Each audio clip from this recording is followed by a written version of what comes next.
Welcome back, horror community. Photographer Tae-yeon went deep into the most forgotten part of the North Korean mountains, a place untouched by tourists or locals. Hidden among the slopes and mist was an old mine, abandoned for more than a century. There were legends that during the war, people had vanished there without a trace. But Tae-yeon didn't believe in legends. For the perfect shot that would make him famous, he descended into the mine. The deeper he went, the more the space seemed to breathe and change. Images began to appear on the walls, ones that hadn't been there before, and among them was his own face. Slowly, he realized this wasn't just a mine, but a passage to the world of the dead. Turn off the lights. We're starting a new story. The entrance to the mine was a narrow passage, about 5 by 5 feet. Tae-yeon moved through it slowly, hunched over. The tunnel was so tight his shoulders kept brushing against the damp walls. The rock scraped at his jacket, and droplets of water fell down his neck. The air was scarce, heavy, wet, and smelling of ancient earth. He tried to breathe evenly, but his chest felt compressed, as if the mountain itself was closing in on him from every side. To reach the main shaft, he had to walk like that for almost 200 feet. The beam of his flashlight caught collapsed wooden supports and rusty rails that led nowhere. "Why the hell did I crawl into this hole?"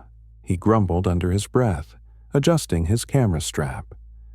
For a few shots for some hipster magazine? Unreal. He was chasing the last untouched wilderness, the final frontier where civilization ended. And what could be more remote than an abandoned mine somewhere in the North Korean mountains, untouched by a tourist's foot for nearly 100 years? Now he regretted the idea. Each step echoed hollowly through the darkness, as if someone was walking right behind him, matching his every move. Then his light hit a wall, but not rough stone. It was something else. Drawings, made in something black, maybe soot. But these weren't primitive deer or hunting scenes. They were strange spirals and human figures with long, distorted faces. "Weird. Really weird," he whispered, pulling out his camera. He automatically aimed, clicked. The flash briefly lit up the narrow corridor. He lowered the camera, shone the flashlight again, and froze. On the wall right in front of him was a drawing of a man, dressed in modern clothes with a camera hanging on his chest, entering a cave. Tae-yeon felt a chill ripple through his body. He stepped closer to the next section of wall. A new drawing, the same man running through a narrow tunnel, glancing back over his shoulder with terror on his face. Just then, from somewhere ahead, came a distant but unmistakable sound of footsteps, running toward him. Tae-yeon spun around, aiming his light back into the black mouth of the tunnel he had just come from. The footsteps stopped, but now it felt like the silence behind him had become thick, alive, and aware. His heart was pounding hard, panic closing in on his mind. "Just echo, idiot," he hissed to himself, pressing his back to the rough wall. "You scared yourself like some rookie in a horror flick." But the rational part of his brain screamed something else. Echo doesn't run ahead of you. He took a deep breath, trying to force the weight of the tunnel out of his lungs. He had to get out. Tae-yeon pushed off the wall and walked fast along the familiar path, toward where he remembered the turn to the exit should be. His boots slapped against the wet ground, the sound bouncing off the walls, emphasizing how completely alone he was. After about 5 minutes of walking, he froze again, feeling a sharp sting of cold in his chest. In front of him was the same gallery of drawings. No way. I walked straight, not in circles. He raised the flashlight. its beam revealed a new drawing. In it, he, Tae-yeon, was tripping over a rail sticking out of the ground. He even recognized the rusty curve. No way, he thought defiantly. Not this time. Carefully, like a bomb technician, he stepped over the cursed rail without touching it. And at that very moment his foot slipped on a wet, barely visible stone. He crashed to his knee, hitting his elbow hard. A groan escaped his chest. Lifting his head, he saw the drawing right in front of his face. The man falling, dropping his flashlight. The prediction had come true. Exactly. Cold, absolute terror gripped him. This wasn't coincidence. The cave wasn't just showing his future. It was drawing it on the walls. He got up, brushing himself off, his breath quick and shallow. Light. I need light. I need to see what's ahead, was the only clear thought in his head. He aimed the beam at the next section of wall, desperate to see what came next. And there he saw himself, on his knees, staring at that exact same drawing. Instinct made him leap sideways into a neighboring passage, anywhere away from that stone prophet. The other tunnel was narrower and darker. Panicking, he fumbled for the flash button on his camera and pressed it. The bright burst blinded him for a second, and in that instant he thought, no, he saw, the dark lines on the surrounding walls twitch, shift, like worms crawling out from their drawn shapes. It lasted only a heartbeat, but the impression was so horrifying, so vivid, it stole his breath away. He froze in total darkness, afraid to move, hearing only the frantic pounding of his heart. The cave answered with tomb-like silence. But now he knew that silence was a lie. He ran as fast as he could until he hit a narrow crevice hidden behind a massive overhang. Gasping for air, he squeezed inside, hoping to find at least some corner where those cursed drawings wouldn't follow him. But the moment his flashlight beam fell on the walls, he realized running was useless. This wasn't a gallery of prophecies. It was a courtroom.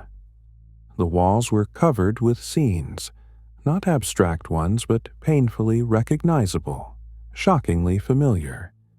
They were from his past. A rain-soaked village, himself younger, wearing a flak jacket, a camera in his hands, his unit, and that same street where he took the picture, the shot of terrified villagers. Later, the army saw that photo and branded those villagers as traitors. Then came the raids, the shouting, the gunfire. Those people died. No, he gasped in a hoarse whisper. That can't be. He swept the flashlight across the walls, and with every new image, another bomb went off inside his chest. The face of an old man staring at him in silent reproach. A girl crying over her father's body. The mind knows, his temples pounded. It knows everything, but how? Those memories had been buried deep in the farthest corner of his mind. He had never spoken of them, had tried to forget them himself. How could they be here, painted on the walls of this abandoned mine? And then the whisper came. Not from outside, but bursting straight into his mind, cold and unmistakably alien. Everything you see is yourself. We didn't come for you. You came to yourself. Tae-yeon recoiled, pressing his back against the opposite wall. I'm losing it. Completely, permanently insane, flashed through his head. He shut his eyes, trying to drive the voice away, but it only grew clearer, echoing inside his skull. He couldn't take it anymore. With a growl of desperation, he bolted out of that tomb of his past, back into the main tunnel. He ran without looking back until he hit a dead end. A smooth stone wall blocked his path. He lowered his flashlight, trying to catch his breath, and the beam slid across the wall before him. And there, at the very end, was a drawing of himself, head bowed, standing in despair in the same dead end where he now stood. Despair washed over him in a slow, suffocating wave. Tae-yeon slid down the rough wall to the ground, dropping his flashlight. It landed beam up, throwing ghostly, flickering shadows on the ceiling. "It's over." His lips moved soundlessly. "They're everywhere. They're in my head." He sat there, hugging his knees, trying not to think, not to remember. But the drawings from his past blazed behind his eyes brighter than ever. The old man's accusing stare, the girl's sobs. His wandering gaze fell on a drawing right at his feet. It showed him, sitting on the ground in the same position, head bowed. And from the darkness behind him, from the farthest corner of the dead end, something was reaching toward his neck. A formless thing made of nothing but black strokes, yet terribly close. A needle of cold fear pierced the back of his skull. He spun around, eyes fixed on the hollow in the rock behind him. Nothing, just stone and darkness. Imagination, he tried to tell himself, feeling cold sweat creep down his spine. Just imagination. And then he felt it. At first, it was a faint stir of air. Then, a light but distinct breath. It brushed the back of his neck, cold, damp, as if someone unseen was standing right behind him and quietly exhaled. Tae-yeon jumped up with a scream so loud it deafened him. He lurched sideways, slammed his shoulder into the wall, grabbed the flashlight, turned it on, and aimed it at that corner. Nothing. No one.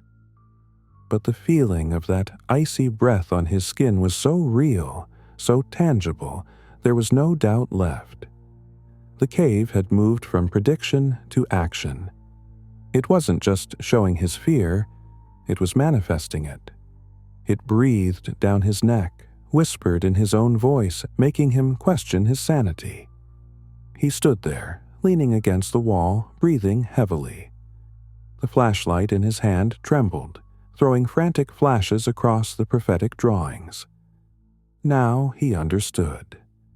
This wasn't an abandoned mine. It was a living, thinking organism that fed on him. His past, his fears, his guilt. He sat frozen, not knowing how long it had been. The flashlight had dimmed. Its yellow beam barely cut through the dark, but Tae-yeon barely noticed. A war was raging inside him. Panic screamed for him to run, hide, bury himself in the ground.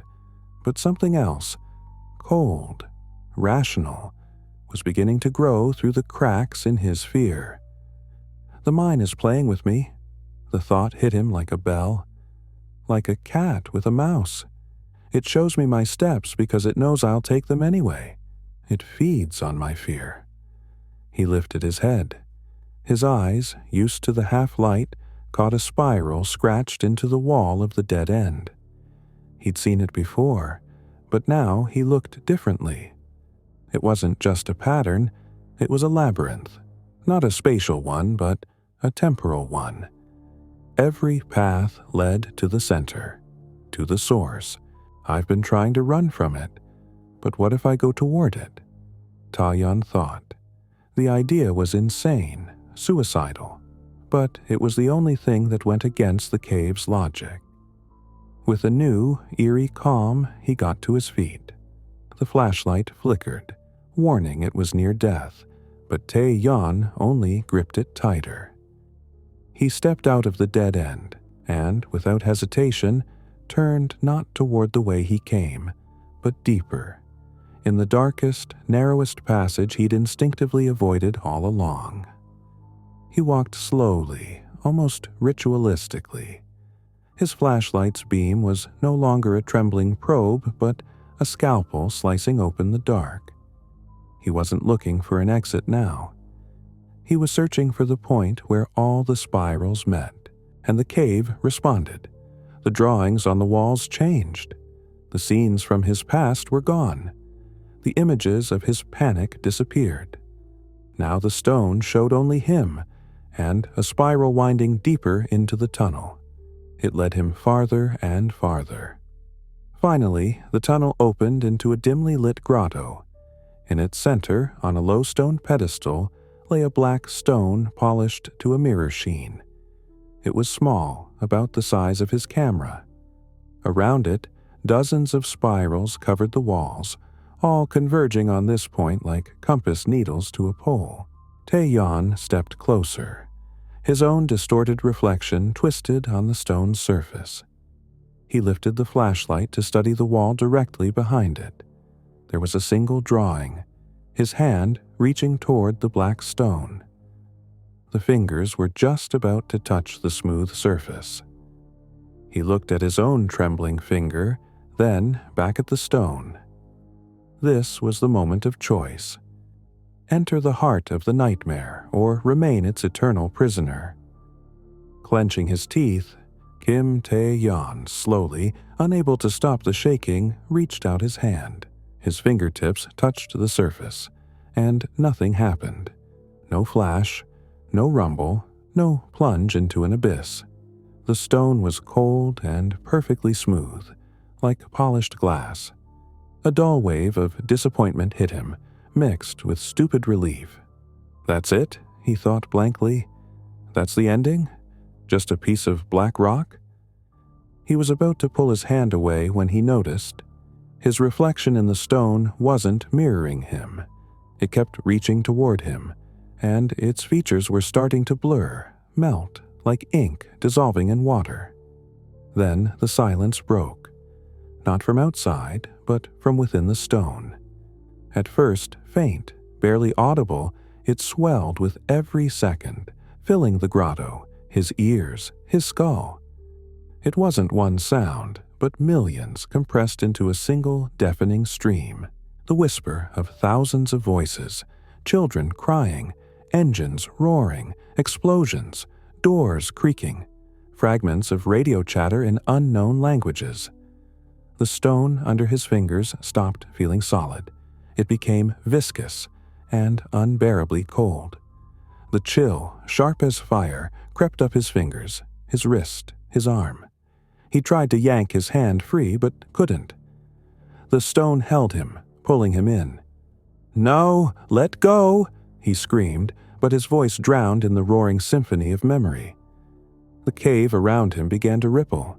The walls turned transparent, like smoked glass, and beyond them, swirling like a kaleidoscope, were images, not just from his life. He saw faces of strangers in strange clothes, ancient and modern. He saw walls rise and crumble, landscapes shifting. He saw others just like him, desperate, terrified, who, in different ages, had found this cave and touched the stone. They were all here, their memories, their fear, their final thoughts, all poured into this black crystal. It wasn't a heart, it was a stomach, an archive that didn't preserve but devoured. The cold reached his shoulder, and his consciousness began to tilt toward the edge. He felt the sharpest moments of his life being torn away, sucked into the void. His first love, the smell of dust after an explosion, the face of the little girl in the village. He wasn't trapped in the cave. He was trapped in time itself, and it was eating him from within. The last thing he felt was the taste of iron on his lips and the all-consuming cold piercing straight through his brain. Then, silence. Absolute silence. The kind that exists only in deep vacuum or after your own death.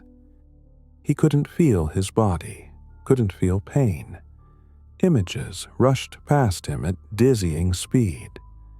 There he was, 7 years old, scraping his knee in the yard, his parents handing him his first camera, then running down a dusty street, covering his ears so he wouldn't hear the gunshots and screams. But these weren't just memories. They were farewells. He could feel them tearing away, like scraps of paper caught in the wind, dissolving into the pulsing darkness that formed the stone's core.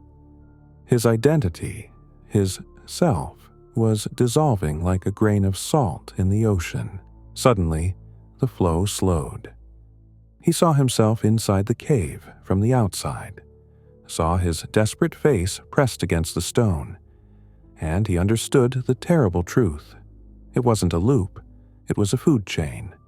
The cave was a predator, luring prey with its own past, and the stone, its digestive organ, grinding souls into fuel for time itself. Tae-yeon wasn't the victim of a trap. He was its final link, the one who had to be consumed so the system could continue. The darkness thickened, and then it shifted into light. Not a flash, but a dull, gray dawn seeping through a crack in the rocks. He felt weight in his limbs, a sharp pain in his elbow from the fall. He was lying on the cold stone near the cave entrance, the same one he'd entered. A ragged, shaky breath escaped his chest. He was alive. He was free. Tae-yeon crawled away from the black mouth of the cave, clutching at wet moss, and pushed himself up. The world looked the same mountains, the same sky. But something was off, though he couldn't tell what. Looking down into the valley, he saw his home village blanketed in morning mist. A dizzying wave of relief swept over him. He'd made it. He'd gone through hell and survived. He ran down the trail, stumbling, laughing, crying all at once. He needed to find people, to hear a human voice, to tell someone what he'd seen. No one would ever believe it. He reached the first houses. They were still there, but looked different, more run down. New buildings stood where none had been. The dirt road was now paved with asphalt, and everywhere strange angular poles stood, laced with wires. A woman walked down the street in a simple, unfamiliar dress, carrying a metal bucket. Tae-yeon, panting, ran up to her. "Excuse me." His voice sounded hoarse and unnaturally loud in the morning quiet. "You won't believe what happened to me." The woman didn't turn her head, didn't slow down. She walked straight through him. He didn't feel a push, only a freezing cold washing through his body, as if he were made of mist. He froze, unable to grasp what had just happened. Then, slowly, with growing dread, he raised his hand in front of his face. It was solid, just as always. He could see it clearly. But the woman, she had passed right through it. He turned around. The street was empty. Only him, and a strange, foreign world that no longer felt his presence. He stood in the middle of the street, and the world around him shimmered like a mirage. The buildings were painfully familiar, yet the details were wrong. New Korean signs with names he didn't recognize. People in clothes that seemed at once outdated and futuristic. And no one looked at him. "This is a dream," he thought desperately. "I have to wake up." He pinched his arm hard enough to hurt. The pain was sharp, real, but the world didn't change. He pulled out his trusty camera, his proof of reality. He aimed it at the street, at the strange poles, at the alien sky. Pressed the shutter. Click. Flash. He lowered the camera and looked at the screen. His breath stopped. There was nothing on it. Just a blurry gray background. No houses, no poles, no sky. The camera that had always seen everything no longer saw this world. It was blind to it, just like the people around him. His last shred of hope shattered with a deafening crack. He wasn't in another place. He was in another time. The cave hadn't thrown him out. It had chewed him up and spat him into a random point in the temporal stream, cutting him off from the past, from the future, from reality itself. He wasn't a ghost. He was an anachronism, a mistake, a man whose time had run out. He slowly crouched down by the roadside, unable to stand any longer, and then he saw her. On the other side of the street, a woman walked out of a store. She was older now, but he'd know her among millions. Yoon-hee, his beloved Yoon-hee. She carried a grocery bag, humming softly to herself. He leapt to his feet. His heart, which had seemed dead, pounded so hard it made him dizzy. He ran across the street without looking. Cars passed straight through him, leaving only icy shivers. He shouted, running up to her. He, it's me." She kept walking, zipping up her jacket, her gaze fixed somewhere far beyond him, through him. "Look at me." His voice broke into a sob. He stared into her face, trying to catch her eyes. "Please." He turned as her figure grew smaller in the distance. Now he understood everything. His life had been erased. His love, his mistakes, his existence. None of it mattered anymore. He didn't fight. He didn't scream. He didn't know where to go. There was no home waiting for him, no task left unfinished. He wandered the streets of this unfamiliar city, built on the skeleton of his past, and watched. Days bled into weeks, weeks into something unmeasurable. He felt no hunger, needed no sleep. His body was just a ghostly shell for his awareness, eternal, unchanging. He looked down at his hands.